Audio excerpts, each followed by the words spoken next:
Their tongue is as an arrow shot out. It speaketh deceit. And they will deceive every one his neighbor, and will not speak the truth. They have taught their tongue to speak lies, and weary themselves to commit iniquity. Forget it, Bart. It's so bright out you can't see anything in the sky except the Fox satellite.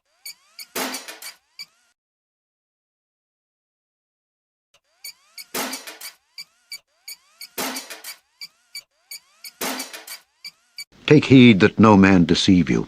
Take heed that no man deceive you.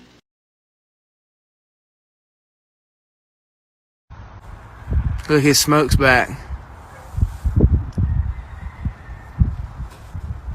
Oh. No, that's a missile. They shot it. They're shooting at it. I swear. I told you that was a sound barrier. They popped. Oh my gosh. Wait, something's coming towards us. Something's falling. It's coming down. Yeah, it's falling. Oh my gosh. Just took that thing out the sky. Why would they do that right over us? No, it's over the ocean right now. A false witness shall not be unpunished, and he that speaketh lies shall perish.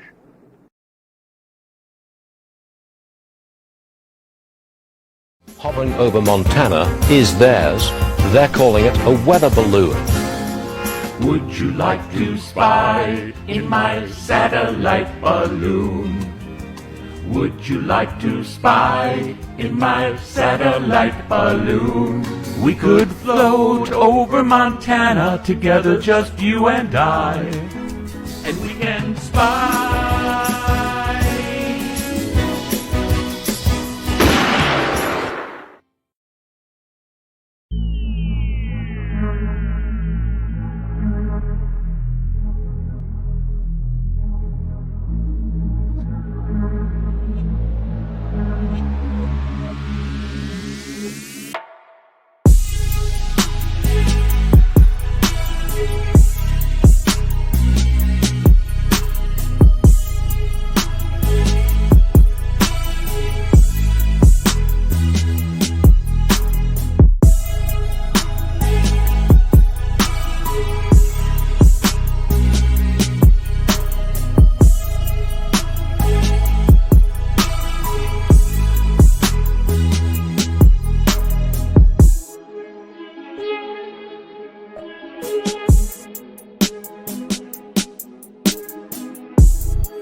Palestine is one of the best-kept secrets in East Texas. The Columbia Scientific Balloon Facility is a renowned balloon launch site involved in world-class scientific research.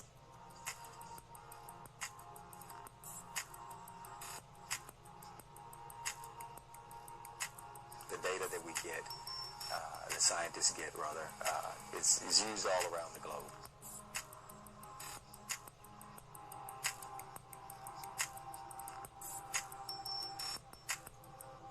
The National Scientific Balloon Facility was moved to Palestine in 1963.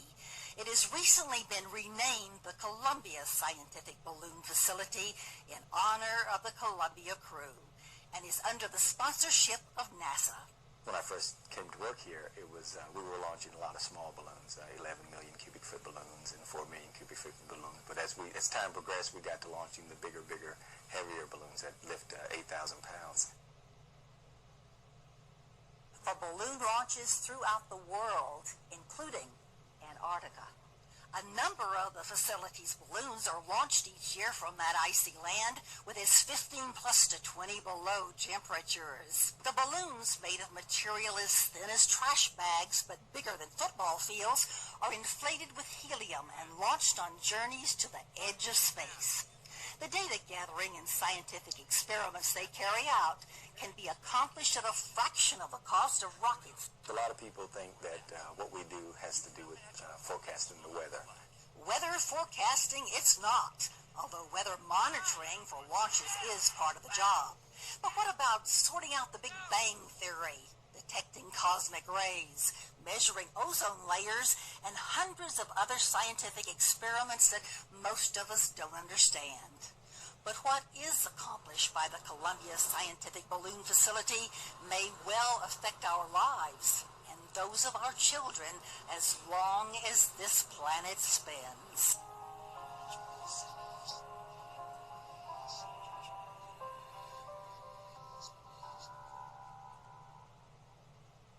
95% of all telephone and data is transferred over submarine cables. Not satellite. Not satellite. Over land, the voices travel from tower to tower on a radio beam, being amplified and re-amplified at each relay point along the way.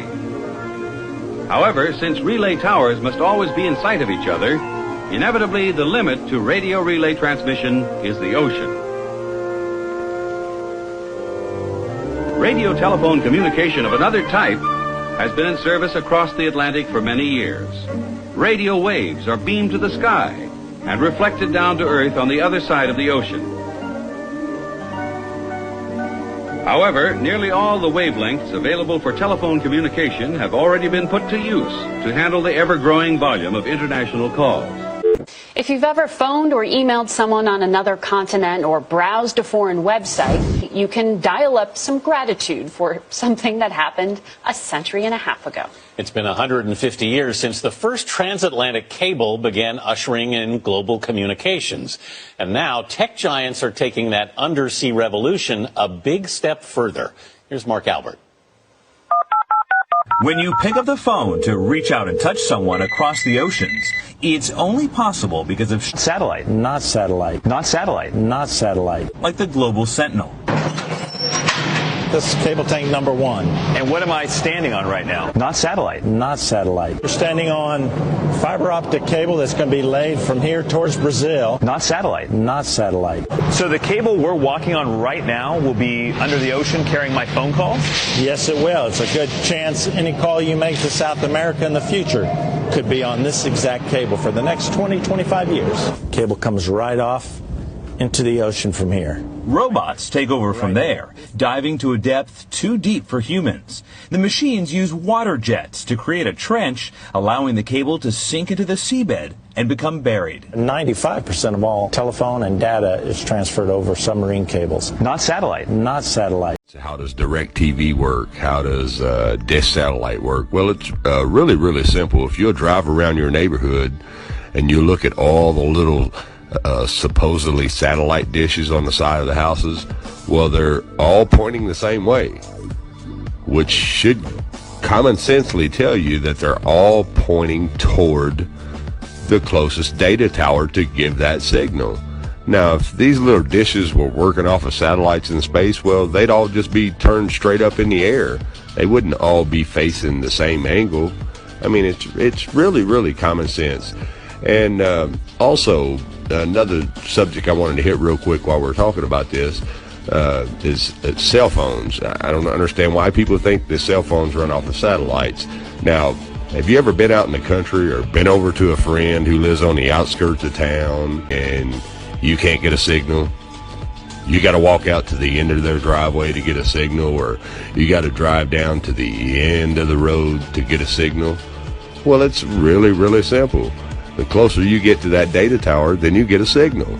I mean, if it worked off a satellite, you should just be able to stand there in the same spot, and the signal would eventually orbit around to you, especially if the Earth is spinning and satellites are orbiting the Earth at the same time. Well, the signal should eventually come around to you. I mean, seriously, don't everybody has that one spot in town or going through one town to another that you call a dead spot, and you know when you get there that you're not going to have a signal. That right there should tell you something. You should just be able to sit there and wait for that signal to come to you, but it doesn't. Let me guess. You saw the curvature in the images from satellites. The thousands of magical orbiting aluminum tin cans floating in space. It's all animation and games until one comes crashing down on your squad. Many crashed satellites have been reported the world over. And the one thing they all have in common is giant helium balloons attached to them. It's not that they wouldn't use the magical floating satellites if they could. It's that they don't physically exist, nor does the globe.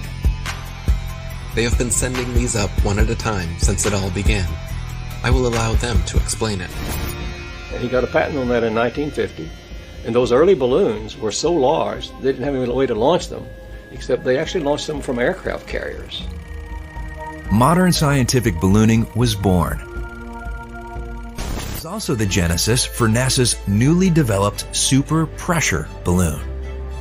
The reason for super pressure ballooning is they have absolutely stable altitude, day, night, and it doesn't matter how cold the atmosphere is. They are sealed.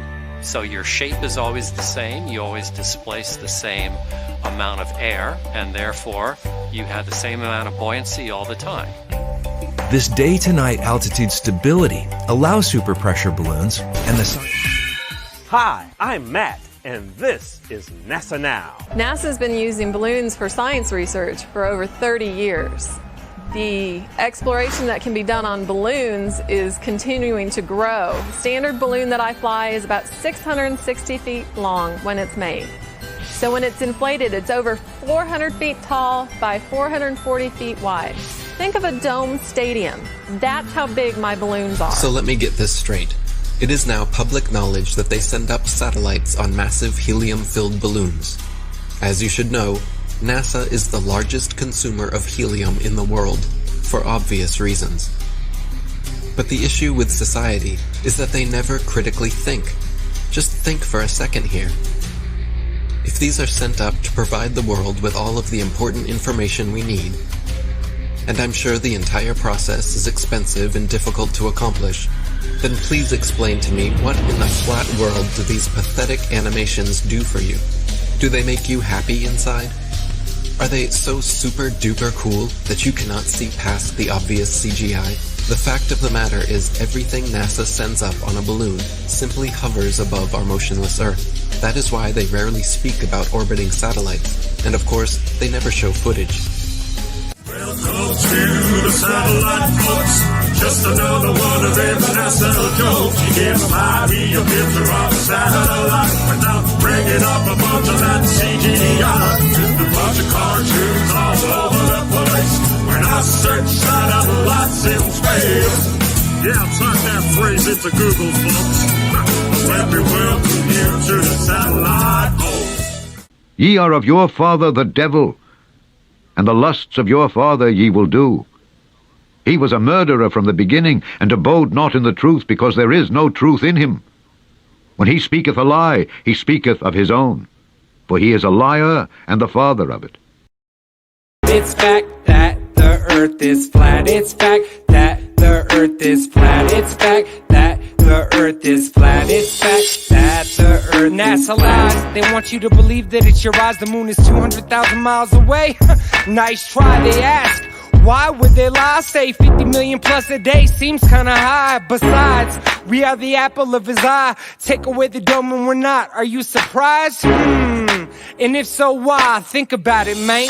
Really a big bang? Then evolution? How could we be stardust? That's as nuts as Isaac Newton. All the research that I've been doing, you could even do if you're blind and stupid. Get a book on tape or YouTube and view it. It all makes sense. They don't want you to see the truth or to believe the truth, cause they believe you don't even need the truth. It's all made up, the elite, they're all in the club, and it's all gonna get worse. They signed it in blood, but in Yah's name holds faith and trust. So I'm just chilling, trying to tell y'all what's up. Repent.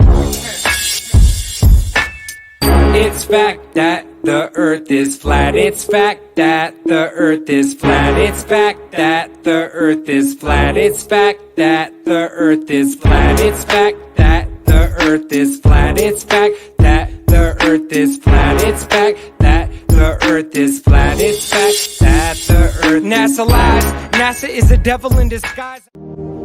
Does it feel like you're moving? Feel that?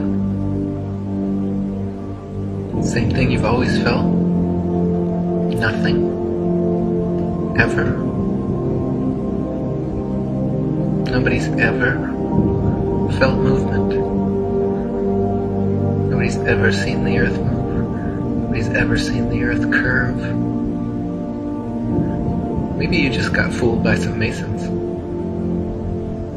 Mark Twain said, "It's easier to fool people than to convince them they've been fooled." That's why it's so hard to convince you you've been fooled. You can't possibly believe that you and the rest of the world could have been lied to and deceived by these Masons,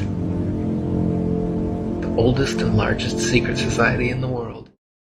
And all liars shall have their part in the lake which burneth with fire and brimstone, which is the second death.